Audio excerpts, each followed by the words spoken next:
Ob obisku vlade Republike Slovenije v Zasavski regiji je delegacija pod vodstvom državnega sekretarja Boštjana Šefica in direktorice Direkcije za vode, gospe Lidije Kegljevič, in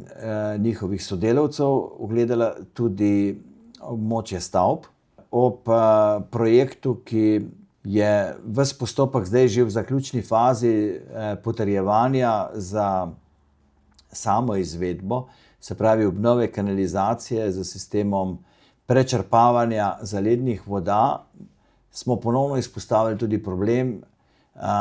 ustrezne ureditve nasipa ob reki Savi ob Ponoviški, se pravi ob sami reki Savi, in pa ureditev brežin ob sami reki Gorvodno, kjer imamo že tako imenovane oporne zidove. Dejstvo je, da smo že kot občina izdelali hidrološko-hidravlično študijo, ki jasno odgovori na vprašanje,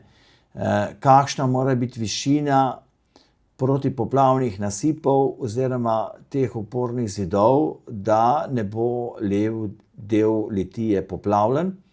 In naša skrb je predvsem v tem, da ko se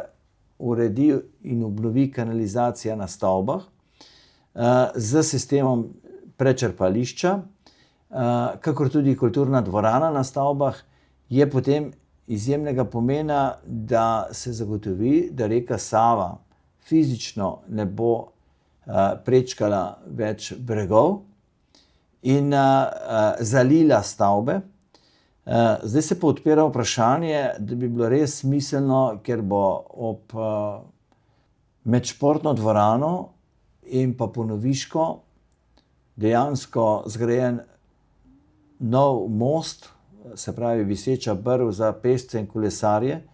da bi bilo zelo na mestu, da ustrezno uredimo brežine reke Save in to izkoristimo se pravi večstransko korist, se pravi obnovo, ureditev samih brežin in pa se pravi tudi protipoplavno zaščito,